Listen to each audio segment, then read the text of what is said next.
Bonjour mis hermanas y mis hermanos. Je vous fais cette vidéo depuis la Colombie, depuis la nation Kogi, les gardiens de la mémoire de l'origine de l'eau et de Christo. Et cette vidéo, c'est la continuité de le post écrit de l'énergie féminine à l'intérieur d'Excalibur. Dans le post écrit, on a évoqué l'importance de l'énergie féminine à l'intérieur d'Excalibur, de son histoire avec le féminin sacré, de pourquoi c'est important de parler de cette énergie féminine dans cet ici et maintenant, dans cet moment que passe l'humanité qui est tellement déterminante et importante. Et aussi comment cette épée est tellement importante qu'elle était même dessinée à l'intérieur de la terre-mère sacrée, surtout dans la Gaule. Quand on voit la map de France, on peut voir cette épée dessinée dans sa géométrie sacrée et comment c'est un cheminement initiatique et un cheminement alchimique pour chaque être humain. Aussi, comment la dame blanche, la fée Viviane, la dame du lac et toutes ces dérivés, on peut l'apercevoir comme des fractales de femmes, mais aussi comme une seule énergie féminine. Et cette vidéo, c'est pour parler plus en détail de qu'est-ce qui s'est passé quand Excalibur a retourné dans l'eau. Qu'est-ce qui s'est passé dans cette purification et quelle mémoire elle a ramené à notre humanité et surtout pour cette ici et maintenant et pour cette présence sacrée. Quand Excalibur a retourné dans l'eau, elle a retourné dans l'utérus sacré cosmique. On sait que de l'eau, c'est la lumière liquide. C'est la mémoire de la lumière liquide. C'est la mémoire d'origine. Chaque goutte d'eau provient de notre galaxie et de notre univers.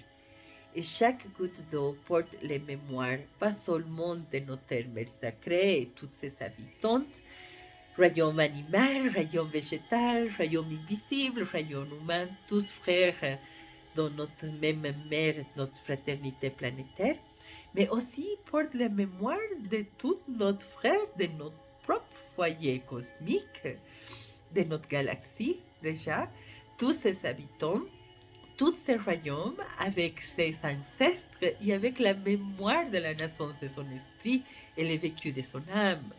Toutes ces forêts sacrées, universelles et galactiques qui nous entourent, mais aussi à l'intérieur de notre galaxie, il y a beaucoup de mémoires de l'eau qui étaient transmises à Excalibur quand Excalibur a entré encore une fois, quand elle a retourné dans l'eau. Mais pas que. De notre galaxie, on va aller à notre cosmos. Aussi, il y a toute cette confréternité, tous ces frères et cosmiques qui sont à l'extérieur de notre galaxie, mais qui font partie de notre foyer proche, notre cosmos, notre foyer proche, c'est pas notre foyer éloigné.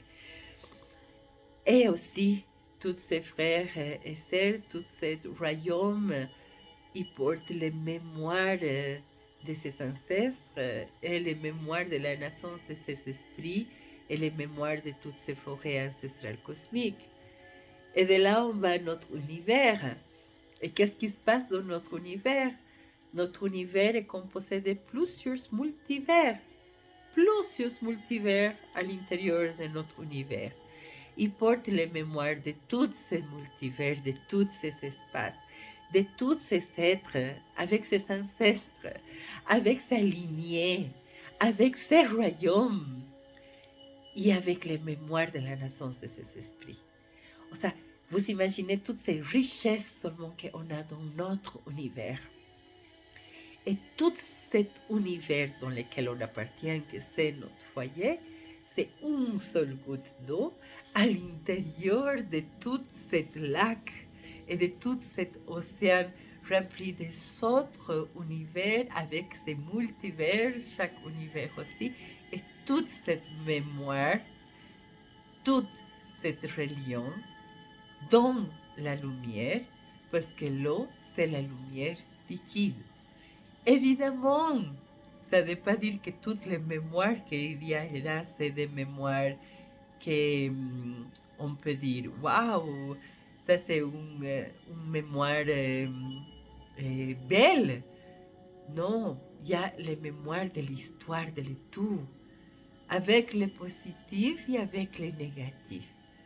Mais c'est une mémoire de lumière parce que c'est posé à l'intérieur de l'eau.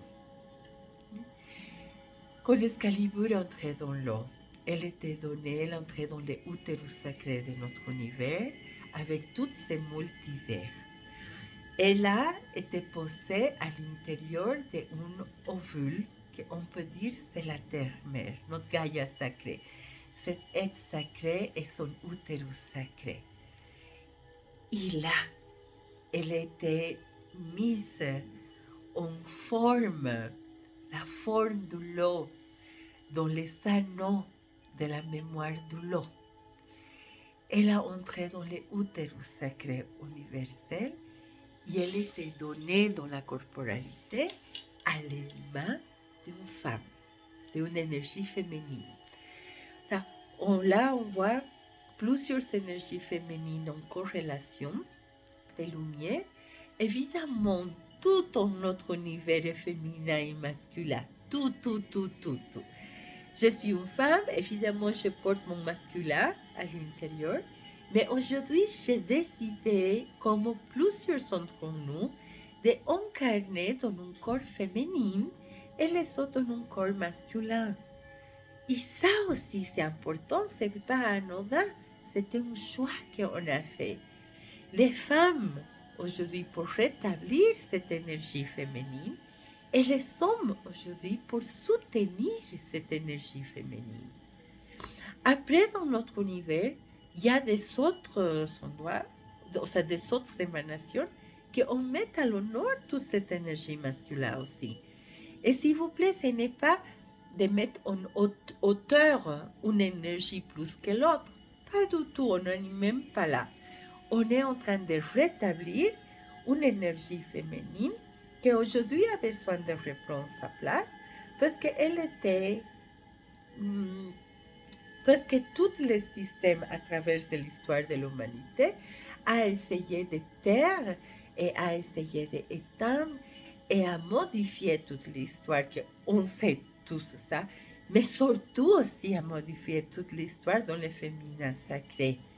Pourquoi? Parce que ça fait peur.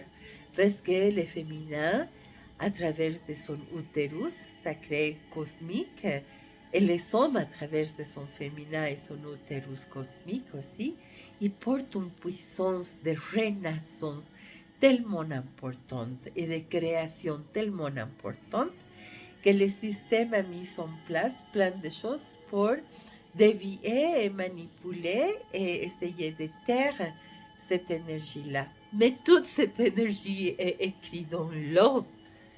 Toute cette énergie est écrite en chaque goutte d'eau de tous les êtres humains, en chaque utérus physique et cosmique, à l'intérieur des mouvements de l'eau de notre être.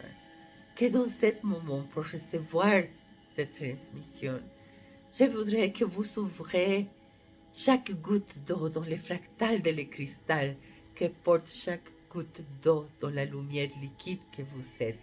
On est des sangs forts, des hydrophores d'eau, pour recevoir cette mémoire d'Excalibur. Et pourquoi cette mémoire c'est importante? Et pourquoi cette mémoire est importante de la rétablir aujourd'hui, si tout ça, normalement, ça passait il y a longtemps? Parce que dans cette présence sacrée, dans toutes les prophéties de tous les peuples, et qu'on voit en différentes cultures, aujourd'hui, je suis dans un pèlerinage avec plusieurs nations. Non, je viens de sortir de les forêts de France aussi, que aussi je me considère indigène de France. Je me considère native aussi de la terre-mère sacrée. Je suis une native de les étoiles, comme nous sommes, nous tous. Mais toutes ces mémoires sont inscrites dans la sève de l'arbre que je porte à l'intérieur de moi. Et quand je parcours maintenant toutes ces nations, je vois littéralement quelque chose que j'ai ressenti bien avant. Comment toute cette histoire, toute notre histoire est la même, soit en Europe, soit en Amérique, qu'aujourd'hui on va appeler Abya Yala, parce qu'Amérique, ce n'est pas le nom que représente ces continents, tellement millénaires comme Europe. Mais pourquoi toutes ces prophéties aujourd'hui, on les ressent tellement puissantes? Évidemment, c'est un ouvrage depuis plusieurs années, plusieurs civilisations pour arriver jusqu'ici. Mais depuis l'année 2024, 25, 26, il y a quand même une puissance dans la manifestation de nos actions, la manifestation de les actions de nos esprits dans cette matière sacrée.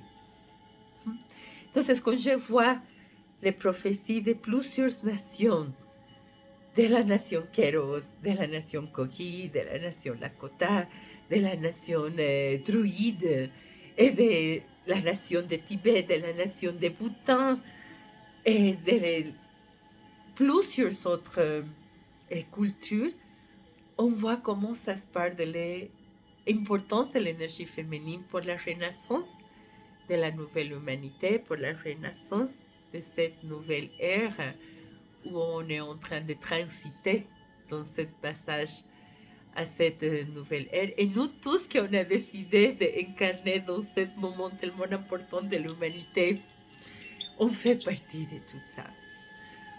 Entonces, savoir et apercevoir la histoire, c'est important.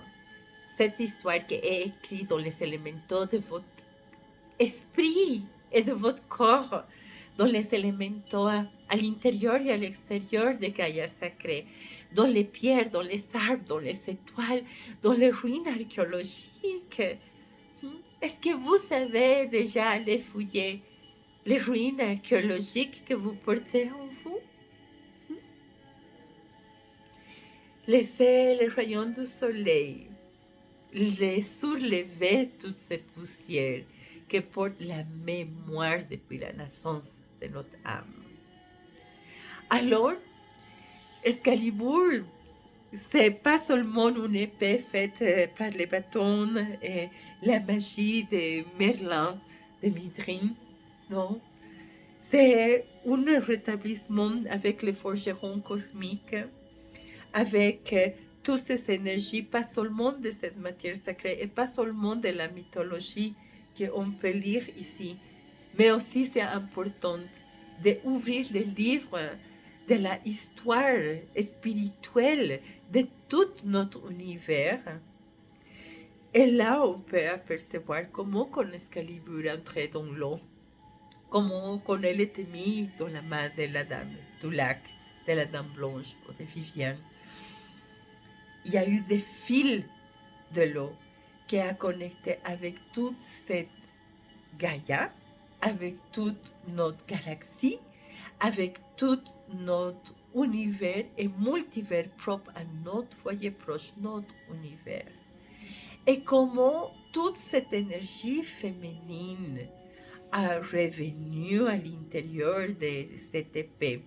Dans les posts écrits, on a parlé de toutes les parties d'une épée templier et comment chaque partie de cette épée, c'est un cheminement initiatique et un cheminement alchimique de l'être humain.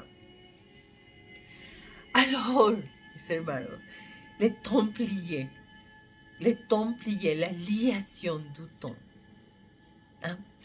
Les templiers, les gardiens de l'émanation christique. Et quand je vous parle christique, je ne vous parle pas de l'agonie de la croix. Non, je vous parle de la croix, vraiment de croire, de la croix, de les 4 points cardinaux, de les 4 gardiennes de notre univers qui s'est relié avec plusieurs cultures comme la chacana dans la cosmovision andine, comme le druidisme. Toute notre histoire est reliée et quand on regarde les prophéties de toute cette nation, on peut apercevoir la grande prophétie de notre univers et que ce n'est pas seulement pour les êtres humains, Donc, c'est vraiment pour tous les habitants de notre univers. Quand on regarde les tissages de plusieurs nations et quand on voit les tissages cosmiques de plusieurs nations, on peut voir la grande histoire de notre humanité, de le passé, le aujourd'hui et l'avenir. Et que ça part tous de les mêmes prophéties, de comment toute cette renaissance, par tout cet univers, pour tout notre foyer sacré, de toute cette renaissance de la nouvelle humanité, ça va donner à travers de l'énergie féminine. Alors cette épée templier, gardienne de les émanations féminines, ça,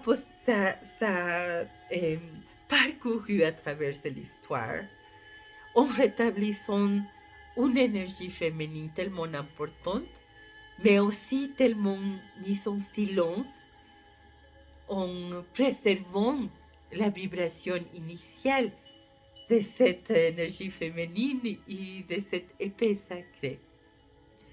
Jusqu'à ce que le moment soit venu où notre humanité soit prête pour que soit l'énergie féminine qui prend la épée d'Excalibur et la sorte de la pierre sacrée.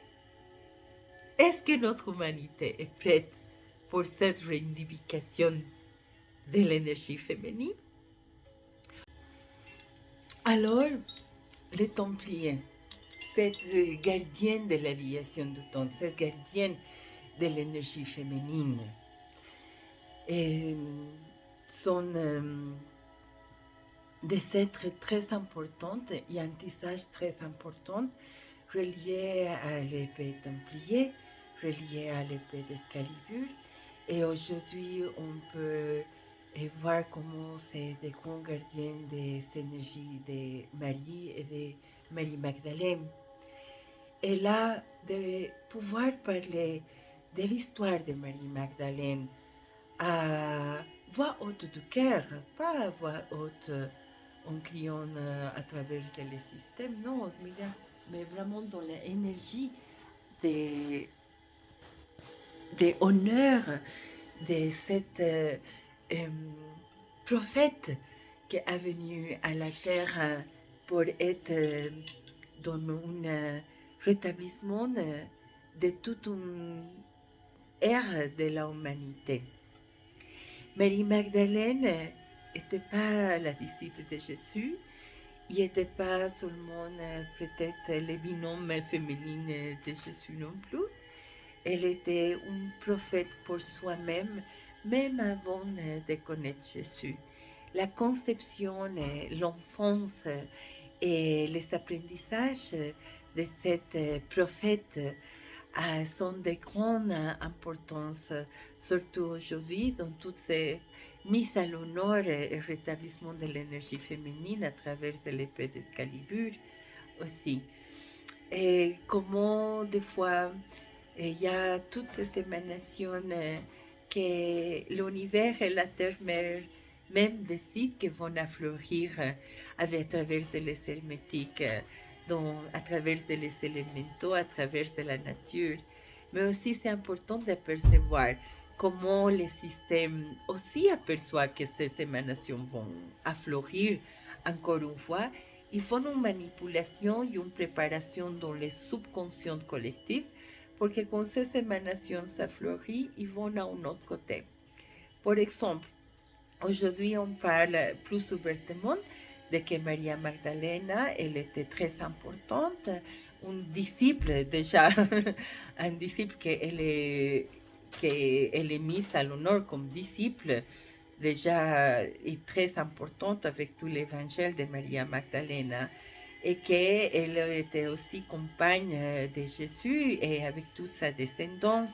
Mais il y a une histoire qui c'est encore plus profonde que ça et plus importante, non? De savoir que Maria Magdalena n'était pas la disciple de Jésus et elle n'était pas